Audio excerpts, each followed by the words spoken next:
ആകാശവാണി. നമസ്കാരം. പ്രാദേശിക വാർത്തകൾ വായിക്കുന്നത് അശ്വതി.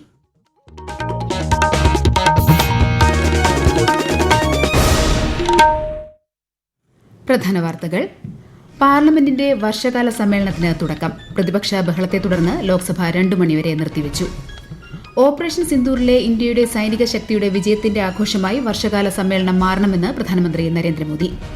അധ്യാപകനും സാമൂഹിക പ്രവർത്തകനുമായ കണ്ണൂർ സ്വദേശി സി സദാനന്ദൻ മാസ്റ്റർ അടക്കം 5 പേർ രാജ്യസഭാംഗങ്ങളായി സത്യപ്രതിജ്ഞ ചെയ്തു. സംസ്ഥാനത്തെ സ്കൂളുകളിൽ പൊതുവിദ്യാഭ്യാസ വകുപ്പിലെ ഉദ്യോഗസ്ഥർ നേരിട്ടെത്തി സുരക്ഷാ പരിശോധന നടത്തുമെന്ന് മന്ത്രി വി ശിവൻകുട്ടി.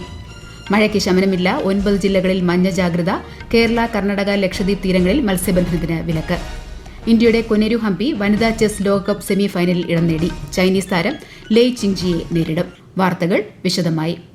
പാർലമെന്റിന്റെ വർഷകാല സമ്മേളനത്തിന് തുടക്കം. 18ാം ലോക്സഭയുടെ 5ാം സമ്മേളനമാണിത്. അടുത്ത മാസം 21 വരെയാണ് സമ്മേളനം. പഹൽഗാം ഭീകരാക്രമണത്തിലും എയർ ഇന്ത്യ AI-171 വിമാന അപകടത്തിലും കൊല്ലപ്പെട്ടവർക്ക് ലോക്സഭ ആദരാഞ്ജലികൾ അർപ്പിച്ചു. അന്താരാഷ്ട്ര ബഹിരാകാശ നിലയത്തിലേക്കുള്ള വിജയകരമായ യാത്രയ്ക്ക് ഗ്രൂപ്പ് ക്യാപ്റ്റൻ ശുഭാൻഷു ശുക്ലയെ ലോക്സഭാ സ്പീക്കർ ഓം ബിർളയും അംഗങ്ങളും അഭിനന്ദിച്ചു. ചോദ്യോത്തരവേള ആരംഭിച്ചപ്പോൾ വിവിധ വിഷയങ്ങളിൽ മുദ്രാവാക്യം വിളിയുമായി പ്രതിപക്ഷ അംഗങ്ങൾ രംഗത്ത് വന്നതോടെ ലോക്സഭയും രാജ്യസഭയും ഉച്ചയ്ക്ക് 12 മണിവരെ നിർത്തിവച്ച ഇരുസഭയും 12 മണിയോടെ പുനരാരംഭിച്ചു. എന്നാൽ ബഹളം തുടർന്നതോടെ ലോക്സഭ ഉച്ചയ്ക്ക് ശേഷം 2 മണിവരെ നിർത്തിവച്ചു.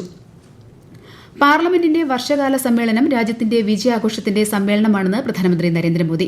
സമ്മേളനത്തിന് മുന്നോടിയായി മാധ്യമങ്ങളെ അഭിസംബോധന ചെയ്യുകയായിരുന്നു അദ്ദേഹം. ഓപ്പറേഷൻ സിന്ദൂറിലൂടെ ഇന്ത്യൻ സായുധ സേനയുടെ ശക്തി ലോകം മുഴുവൻ വീക്ഷിച്ചു. പാർലമെന്റ് ഒറ്റക്കെട്ടായി ഈ വിജയത്തെ പ്രശംസിക്കുമ്പോൾ അത് രാജ്യത്തെ സൈനിക ശക്തിക്ക് ആർജവമേറ്റുമെന്നും ജനങ്ങളെ പ്രചോദിപ്പിക്കുമെന്നും പ്രധാനമന്ത്രി പറഞ്ഞു. ये मानसून सत्र एक विजयोत्सव है. पूरी दुनिया ने भारत की सैन्य शक्ति का, भारत के सैन्य के सामर्थ्य का रूप देखा. ऑपरेशन सिंदूर में भारत की सेना ने जो लक्ष्य निर्धारित किया था 100% अचीव किया. आतंकियों के आकाओं के घर में जाकर, और इसमें मेड इन इंडिया सैन्य शक्ति का ये नया स्वरूप, इस पर भी दुनिया बहुत आकर्षित हुई. അന്താരാഷ്ട്ര ബഹിരാകാശ കേന്ദ്രത്തിൽ ആദ്യമായി കാലുകുത്തിയ ഇന്ത്യക്കാരൻ എന്ന ചരിത്ര നേട്ടം സ്വന്തമാക്കിയ ശുഭാംഷു ശുക്ല രാജ്യത്തിന്റെ അഭിമാനമാണെന്നും പ്രധാനമന്ത്രി പറഞ്ഞു. രാജ്യതാൽപര്യം സംരക്ഷിക്കുന്നതിന് എല്ലാ പാർട്ടികളും ഒറ്റക്കെട്ടായി പ്രവർത്തിക്കണമെന്ന് പ്രധാനമന്ത്രി അഭ്യർത്ഥിച്ചു. അധ്യാപകനും സാമൂഹ്യ പ്രവർത്തകനുമായ കണ്ണൂർ കൂത്തുപറമ്പ് ഉരുവച്ചാൽ സ്വദേശി സി സദാനന്ദൻ മാസ്റ്റർ രാജ്യസഭാംഗമായി സത്യപ്രതിജ്ഞ ചെയ്തു. മലയാളത്തിലാണ് അദ്ദേഹം സത്യവാചകം ചൊല്ലിയത്. ഉപരാഷ്ട്രപതി ജഗദീപ് ധൻഖറിന് മുന്നിലാണ് അദ്ദേഹം സത്യപ്രതിജ്ഞ ചെയ്തത്. ഞാൻ സി സദാനന്ദൻ മാസ്റ്റർ രാജ്യസഭയിലെ അംഗമായി നാമനിർദ്ദേശം ചെയ്യപ്പെട്ടിരിക്കുന്നതിനാൽ നിയമം വഴി നിലവിൽ വന്ന ഭാരതത്തിന്റെ ഭരണഘടനയോട് നിർവ്യാജമായ വിശ്വസ്തതയും കൂറും പുലർത്തുമെന്നും ഭാരതത്തിന്റെ പരമാധികാരവും അഖണ്ഡതയും ഉയർത്തിപ്പിടിക്കുമെന്നും ഞാൻ ഏറ്റെടുക്കുവാൻ പോകുന്ന കർത്തവ്യം വിശ്വസ്തയോടുകൂടി നിർവഹിക്കുമെന്നും ദൈവനാമത്തിൽ സത്യം ചെയ്യുന്നു. സദാനന്ദൻ മാസ്റ്റർ അടക്കം 5 പേരാണ് ഇന്ന് രാജ്യസഭയിൽ സത്യപ്രതിജ്ഞ ചെയ്തത്. അസമിൽ നിന്നുള്ള തിരഞ്ഞെടുക്കപ്പെട്ട അംഗങ്ങളായ ബീരേന്ദ്ര പ്രസാദ് ബൈശ്യ, കന്നഡ് പുർക്കായസ്ത എന്നിവരും രാഷ്ട്രപതി നാമനിർദ്ദേശം ചെയ്ത ചരിത്രകാരി മീനാക്ഷി ജെയിൻ, മുൻ വിദേശകാര്യമന്ത്രി ഹർഷവർദ്ധൻ ശൃംഗ്ല എന്നിവരുമാണ് ഇന്ന് സത്യപ്രതിജ്ഞ ചെയ്തത്. കഴിഞ്ഞ സമ്മേളനകാലത്തിന് ശേഷം വേർപിരിഞ്ഞ 7 മുൻ അംഗങ്ങൾക്ക് രാജ്യസഭ ശ്രദ്ധാഞ്ജലി അർപ്പിച്ചു. ഈ മാസം തന്നെ പൊതുവിദ്യാഭ്യാസ വകുപ്പിലെ ഉദ്യോഗസ്ഥർ സ്കൂളുകളിൽ നേരിട്ടെത്തി സുരക്ഷാ പരിശോധന നടത്തുമെന്ന് മന്ത്രി വി ശിവൻകുട്ടി. സർക്കാർ എയ്ഡഡ് സ്കൂളുകളിൽ പരിശോധന നടത്തും. ഇതിനുശേഷം അൺഎയ്ഡഡ് സ്കൂളുകളിൽ പരിശോധന നടക്കും. സമയബന്ധിതമായി ഓഡിറ്റിംഗ് നടപ്പിലാക്കി റിപ്പോർട്ട് സമർപ്പിക്കണം. ഇത് സംബന്ധിച്ച് നാളെ വിദ്യാഭ്യാസ വകുപ്പിലെ ഉദ്യോഗസ്ഥരുടെ യോഗം ചേരുമെന്നും മന്ത്രി തിരുവനന്തപുരത്ത് പറഞ്ഞു. ജൂലൈ മാസം 25 മുതൽ 31 വരെ പൊതുവിദ്യാഭ്യാസ വകുപ്പ് ഉദ്യോഗസ്ഥന്മാർ സ്കൂളുകളിൽ നേരിട്ട് പരിശോധന നടത്തണം. ഈ പരിശോധന നടത്തുന്നോ ഇല്ലെന്ന് നിരീക്ഷിക്കുന്നതിന് വേണ്ടി വിദ്യാഭ്യാസ വകുപ്പിലെ വിജിലൻസ് ടീമിനെ ചുമതലപ്പെടുത്തുന്നു. ഏരിയ നിശ്ചയിച്ച് പരിശോധന നടത്തി റിപ്പോർട്ട് നൽകേണ്ടതാണ്. ആഗസ്റ്റ് മാസം 12-ാം തീയതി രാവിലെ 10 മണിക്ക് തിരുവനന്തപുരത്തെ ശിക്ഷാസ്ഥാനങ്ങളിൽ വീണ്ടും സംസ്ഥാന സേഫ്റ്റി ആഡിറ്റ് സ്റ്റിയറിംഗ് കമ്മിറ്റിയുടെ യോഗം ചേരും. അവരവിടെ പ്രസന്റ് ചെയ്യണം ചെയ്ത കാര്യങ്ങളെ സംബന്ധിച്ച്. കേരളത്തിൽ 9 വർഷത്തിനിടെ 4,50,000-ലേറെ പട്ടയങ്ങൾ വിതരണം ചെയ്യാനായെന്ന് മന്ത്രി കെ രാജൻ. പത്തനംതിട്ട ജില്ലാതല പട്ടയമേളയുടെ ഉദ്ഘാടനം ഓൺലൈനായി നിർവഹിക്കുകയായിരുന്നു മന്ത്രി. മന്ത്രി വീണ ജോർജ് ചടങ്ങിൽ അധ്യക്ഷത വഹിച്ചു. ഈ വാർത്തകൾ ആകാശവാണിയിൽ നിന്ന്. ആകാശവാണി വാർത്തകളും വാർത്താധിഷ്ഠിത പരിപാടികളും all India radio news Thiruvananthapuram YouTube ചാനലിലും all India radio news Thiruvananthapuram Facebook പേജിലും AR News_ തിരുവനന്തപുരം ഇൻസ്റ്റഗ്രാം അക്കൌണ്ടിലും AR News_TVM X ഹാൻഡിലും ലഭ്യമാണ്. ഇത്തവണത്തെ ഓണക്കാലത്ത് റേഷൻ കടകൾ വഴി 6 ലക്ഷം മഞ്ഞ കാർഡ് ഉടമകൾക്ക് 15 ഇനങ്ങളടങ്ങിയ ഓണക്കിറ്റ് സൌജന്യമായി നൽകും. 1/2 ലിറ്റർ വെളിച്ചെണ്ണ, 1 കിലോ പഞ്ചസാര, നെയ്യ്, കറിപ്പൊടികൾ എന്നിവയടക്കം സാധനങ്ങൾ കിറ്റിലുണ്ടാകും. ക്ഷേമ സ്ഥാപനങ്ങളിലെ 4 അംഗങ്ങൾക്ക് 1 എന്ന കണക്കിലും കിറ്റ് സൌജന്യമായി നൽകും. നീല കാർഡുകാർക്ക് 10 കിലോ അരിയും വെള്ള കാർഡുകാർക്ക് 15 കിലോ അരിയും കിലോയ്ക്ക് 10 രൂപ 90 പൈസ പ്രകാരവും വിതരണം ചെയ്യും. 94 ലക്ഷം കാർഡുകാർക്ക് 10 കിലോ കെ റൈസ് 25 രൂപ നിരക്കിൽ നൽകും. നിലവിൽ 29 രൂപയ്ക്കാണ് കെ റൈസ് നൽകുന്നത്. നിപ പ്രതിരോധത്തിന്റെ ഭാഗമായി പാലക്കാട് ജില്ലയിൽ കണ്ടെയ്ൻമെന്റ് സോണുകളായി പ്രഖ്യാപിച്ച 18 വാർഡുകളിലെ നിയന്ത്രണങ്ങൾ പിൻവലിച്ചതായി ജില്ലാ കളക്ടർ അറിയിച്ചു. മണ്ണാർക്കാട് താലൂക്ക് പരിധിയിൽ പൊതുയിടങ്ങളിൽ മാസ്ക് നിർബന്ധമാക്കി.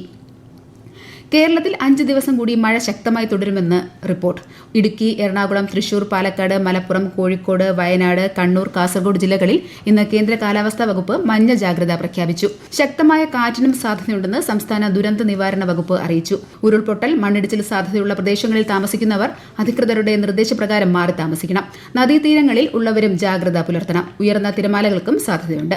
കേരള, കർണാടക തീരത്ത് നാളെ വരെയും ലക്ഷദ്വീപ് തീരത്ത് ഈ മാസം 24 വരെയും മത്സ്യബന്ധനത്തിന് വിലക്ക് ഏർപ്പെടുത്തി. കോഴിക്കോട് കടലുണ്ടി പഞ്ചായത്തിനെ സമ്പൂർണ്ണ ചെസ് ഗ്രാമമാക്കുന്നതിനായി പ്രത്യേക പദ്ധതി ഒരുങ്ങുന്നു. കൂടുതൽ വിവരങ്ങളുമായി ആകാശവാണി കോഴിക്കോട് ജില്ലാ പ്രതിനിധി നസീർ ബാബു. കോവിഡാനന്തരം കുട്ടികളിൽ കൂടുതലായി കാണുന്ന അലസത, അശ്രദ്ധ എന്നിവയെ മറികടക്കാനും ലഹരിവിരുദ്ധ പ്രതിരോധ പ്രചാരണ പ്രവർത്തനങ്ങൾക്ക് ശക്തി പകരുന്നതിനും ലക്ഷ്യമിട്ടുള്ളതാണ് പദ്ധതി. 2026 ജനുവരിയിൽ കടലുണ്ടിയെ സമ്പൂർണ്ണ ചെസ് ഗ്രാമമായി പ്രഖ്യാപിക്കും. ഗ്രാമപഞ്ചായത്തിലെ മുഴുവൻ വിദ്യാലയങ്ങൾ, ചെസ് കമ്പക്കാരായ കളിക്കാർ, വായനശാലകൾ, ക്ലബ്ബുകൾ, റെസിഡൻസ് അസോസിയേഷനുകൾ, സാമൂഹ്യ സന്നദ്ധ സംഘടനകൾ തുടങ്ങിയവയുടെ സഹകരണത്തോടെ ഗ്രാമപഞ്ചായത്ത് ഭരണസമിതിയുടെ നേതൃത്വത്തിലാണ് സമ്പൂർണ്ണ ചെസ് ഗ്രാമത്തിനായുള്ള പ്രവർത്തനങ്ങൾ പുരോഗമിക്കുന്നത്. ജില്ലാ പോലീസ്, എക്സൈസ്, വിദ്യാഭ്യാസ വകുപ്പ് തുടങ്ങിയ വിഭാഗങ്ങളും ഇതിൽ പങ്കാളികളാവും. ജോർജിയയിൽ നടക്കുന്ന ഫിഡെ വനിതാ ചെസ് ലോകകപ്പ് സെമി ഫൈനലിൽ ഇന്ത്യയുടെ കൊനെരു ഹംപി ചൈനീസ് താരം ലേയ് ചിങ്ജിയെ നേരിടും. ഫിഡെ വനിതാ ചെസ് ലോകകപ്പിൽ സെമി ഫൈനലിലെത്തുന്ന ആദ്യ ഇന്ത്യൻ വനിതയാണ് കൊനെരു ഹംപി. ക്വാർട്ടർ ഫൈനലിൽ ചൈനയുടെ സോങ് യുങ്സിനെ ഹംപി പരാജയപ്പെടുത്തി. കേരള ക്രിക്കറ്റ് ലീഗ് 2ാം സീസണിന്റെ പ്രഖ്യാപനം തിരുവനന്തപുരത്ത് മന്ത്രി വി അബ്ദുറഹിമാൻ നിർവഹിച്ചു. ഭാഗ്യചിഹ്നങ്ങളായ ബാറ്റേന്തിയ കൊമ്പൻ, ചാക്യാർ, വേഴാമ്പൽ എന്നിവയും മന്ത്രി പ്രകാശനം ചെയ്തു. സംസ്ഥാന സീനിയർ അത്ലറ്റിക്സ് ചാമ്പ്യൻഷിപ്പിന് ഇന്ന് തുടക്കം. തിരുവനന്തപുരം ചന്ദ്രശേഖരൻ നായർ സ്റ്റേഡിയത്തിൽ നടക്കുന്ന മീറ്റ് നാളെ സമാപിക്കും. 600-ൽ പരം കായിക താരങ്ങൾ പങ്കെടുക്കുന്നു. ആൺകുട്ടികളുടെ ദേശീയ ജൂനിയർ ഫുട്ബോളിൽ കേരളം ഇന്ന് ആദ്യ മത്സരത്തിനിറങ്ങുന്നു. മേഘാലയയാണ് എതിരാളി. പഞ്ചാബിലെ അമൃത്സർ ഗുരുനാനക് ദേവ് സർവകലാശാല സ്റ്റേഡിയത്തിൽ വൈകിട്ട് 4-നാണ് മത്സരം. മലബാർ റിവർ ഫെസ്റ്റിവൽ 11ാം പതിപ്പിന്റെ ഭാഗമായി ഇന്ന് വയനാട് ചുരം ഗ്രീൻ ബ്രിഗേഡിന്റെ നേതൃത്വത്തിൽ ചുരം മഴയാത്ര സംഘടിപ്പിക്കും. ലക്കിടിയിൽ നിന്ന് ആരംഭിച്ച് 4ാം വളവിൽ അവസാനിക്കുന്ന രീതിയിലാണ് യാത്ര. രാജ്യത്തെ ഓഹരി വിപണികളിൽ നേട്ടം. ബോംബെ ഓഹരി സൂചിക സെൻസെക്സ് 268 പോയിന്റ് ഉയർന്ന് 82,028-ലും ദേശീയ ഓഹരി സൂചിക നിഫ്റ്റി 70 പോയിന്റ് കൂടി 25,041-ലും വ്യാപാരം തുടരുന്നു. സ്വർണ്ണവില കൂടി. സ്വർണ്ണം പവന് 80 രൂപ വർദ്ധിച്ച് 73,440 രൂപയും ഗ്രാമിന് 9,180 രൂപയുമാണ് ഇന്നത്തെ വില. സംസ്ഥാനത്തെ സ്കൂളുകളിൽ കുടുംബശ്രീയുടെ നേതൃത്വത്തിലുള്ള മാ കെയർ സ്റ്റോറുകൾ നാളെ തുടങ്ങും. വിദ്യാർത്ഥികൾക്ക് ആരോഗ്യകരവും പോഷകസമ്പുഷ്ടവുമായ ലഘുഭക്ഷണം, പാനീയങ്ങൾ, സ്കൂൾ സ്റ്റേഷനറി ഐറ്റങ്ങൾ, സാനിറ്ററി നാപ്കിനുകൾ എന്നിവ സ്റ്റോറിലൂടെ വിതരണം ചെയ്യും. കർക്കിടക മാസ പൂജകൾക്കായി തുറന്ന ശബരിമല ക്ഷേത്രനട പൂജകൾ പൂർത്തിയാക്കി ഇന്ന് രാത്രി 10-ന് അടയ്ക്കും. നിറപുത്തരി പൂജയ്ക്ക് ഈ മാസം 29-ന് നട വീണ്ടും തുറക്കും. 30-നാണ് നിറപുത്തരി. കർക്കിടക വാവ് ബലിക്കുള്ള ഒരുക്കങ്ങൾ പുരോഗമിക്കുന്നു. വ്യാഴാഴ്ചയാണ് കർക്കിടക വാവ്. മലപ്പുറം തിരുനാവായ നാവാമുകുന്ദ ക്ഷേത്രത്തിൽ കർക്കിടക മാസ വാവുബലി തർപ്പണം വ്യാഴാഴ്ച പുലർച്ചെ 2-ന് ആരംഭിക്കും. എറണാകുളം ജില്ലയിൽ ആലുവ മണപ്പുറത്തും കാലടി പെരിയാറിന്റെ തീരത്തും ബലിതർപ്പണത്തിനുള്ള ഒരുക്കങ്ങൾ പൂർത്തിയായി വരുന്നു. തിരുവനന്തപുരത്തെ തിരുവല്ലം, ശംഖുമുഖം, അരുവിപ്പുറം, വർക്കല പാപനാശം, കൊല്ലം തിരുമുല്ലവാരം, വയനാട് തിരുനെല്ലി ക്ഷേത്രം എന്നിവിടങ്ങളിൽ വിപുലമായ സൌകര്യങ്ങളാണ് ഒരുക്കുന്നത്. മെഡിക്കൽ കൌൺസിലിംഗ് കമ്മിറ്റി നടത്തുന്ന അഖിലേന്ത്യാ നീറ്റ് UG 2025 അലോട്ട്മെന്റ് പ്രക്രിയയ്ക്ക് ഇന്ന് തുടക്കം. MBBS, BDS, BSc നഴ്സിംഗ് പ്രോഗ്രാമുകളിലെ നിശ്ചിത സീറ്റുകളിലാണ് പ്രവേശനം. അന്താരാഷ്ട്ര ചാന്ദ്ര ദിനാചരണത്തിന്റെ ഭാഗമായി കേരള സംസ്ഥാന ശാസ്ത്ര സാങ്കേതിക മ്യൂസിയം ആസ്ട്ര കേരളയുമായി ചേർന്ന് ഇന്ന് പ്രത്യേക പരിപാടികൾ സംഘടിപ്പിക്കും. ചാന്ദ്ര പരിവേഷണത്തിന്റെ ചരിത്ര പ്രാധാന്യം ഓർമ്മപ്പെടുത്തുകയും ബഹിരാകാശ ശാസ്ത്രത്തിൽ പൊതുജന താൽപര്യം വളർത്തുകയും ചെയ്യുക എന്നതാണ് ചാന്ദ്ര ദിനാഘോഷത്തിന്റെ ലക്ഷ്യം. പ്രധാന വാർത്തകൾ വീണ്ടും. പാർലമെന്റിന്റെ വർഷകാല സമ്മേളനത്തിന് തുടക്കം. പ്രതിപക്ഷ ബഹളത്തെ തുടർന്ന് ലോക്സഭ 2 മണിവരെ നിർത്തിവച്ചു. ഓപ്പറേഷൻ സിന്ദൂറിലെ ഇന്ത്യയുടെ സൈനിക ശക്തിയുടെ വിജയത്തിന്റെ ആഘോഷമായി വർഷകാല സമ്മേളനം മാറണമെന്ന് പ്രധാനമന്ത്രി നരേന്ദ്രമോദി. അധ്യാപകനും സാമൂഹ്യ പ്രവർത്തകനുമായ കണ്ണൂർ സ്വദേശി C. സദാനന്ദൻ മാസ്റ്റർ അടക്കം 5 പേർ രാജ്യസഭാംഗങ്ങളായി സത്യപ്രതിജ്ഞ ചെയ്തു. സംസ്ഥാനത്തെ സ്കൂളുകളിൽ പൊതുവിദ്യാഭ്യാസ വകുപ്പിലെ ഉദ്യോഗസ്ഥർ നേരിട്ടെത്തി സുരക്ഷാ പരിശോധന നടത്തുമെന്ന് മന്ത്രി വി ശിവൻകുട്ടി. മഴയ്ക്ക് ശമനമില്ല. 9 ജില്ലകളിൽ മഞ്ഞ ജാഗ്രത. കേരള, കർണാടക, ലക്ഷദ്വീപ് തീരങ്ങളിൽ മത്സ്യബന്ധനത്തിന് വിലക്ക്. ഇന്ത്യയുടെ കൊനേരു ഹംപി വനിതാ ചെസ് ലോകകപ്പ് സെമി ഫൈനലിൽ ഇടം നേടി. ചൈനീസ് താരം ലെയ് ചിങ്ജിയെ നേരിടും. പ്രാദേശിക വാർത്തകൾ കഴിഞ്ഞു. അടുത്ത വാർത്താ പ്രക്ഷേപണം 12:50.